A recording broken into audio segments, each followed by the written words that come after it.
They patrol the depths, silent leviathans holding the power to end worlds. We're told they're impenetrable, unstoppable. But what if the greatest danger isn't from outside the hull? What if the ultimate safeguard isn't a launch code, but a kill switch, hidden in plain sight? For decades, the official narrative has been a carefully constructed lie.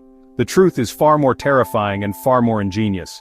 Deep within the steel heart of every nuclear submarine, there exists a mechanism so extreme, so absolute, it's never been openly acknowledged. A failsafe designed for the unthinkable.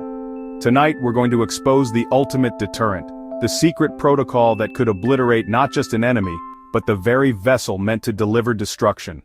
Imagine the scenario. A submarine commander gone rogue, a catastrophic malfunction, or even worse, a silent deep-sea coup. What prevents a single individual, or a small compromised crew, from unleashing global Armageddon?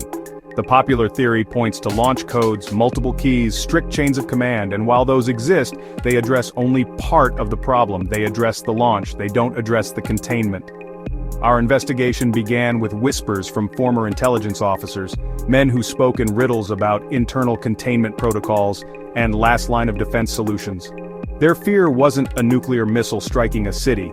Their fear was a nuclear submarine, fully armed, becoming an unguided phantom, a ticking time bomb lost beneath the waves.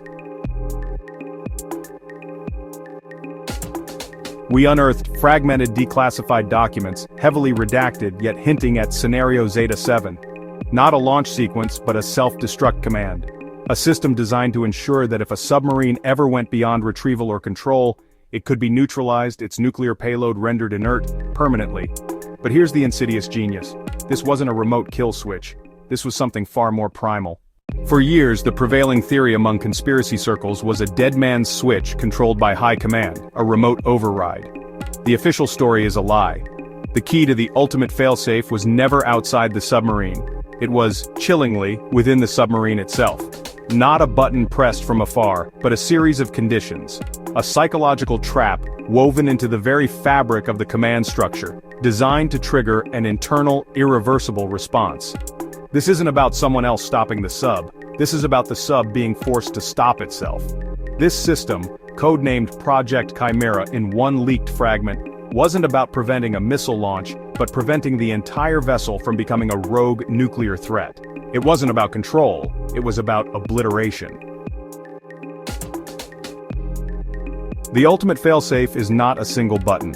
It's a cascading series of events activated by inaction as much as action. A series of timed protocols, escalating warnings, and ultimately, an irreversible self-scuttling sequence, triggered if certain command responses are not met. The submarine literally decides it can no longer be trusted.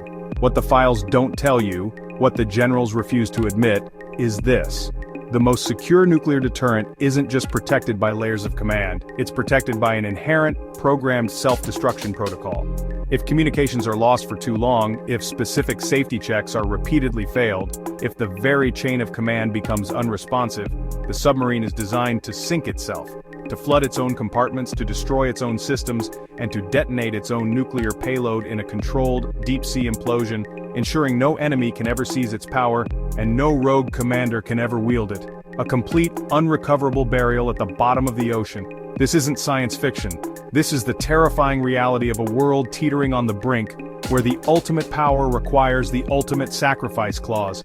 The very purpose of a nuclear submarine, to project power, is mitigated by its inherent capacity for self-annihilation.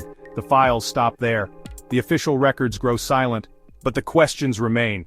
How many times has this fail-safe been triggered without public knowledge? What truly constitutes a rogue sub in the eyes of these protocols? It's up to us to find what they buried. The waters hold more secrets than we can imagine.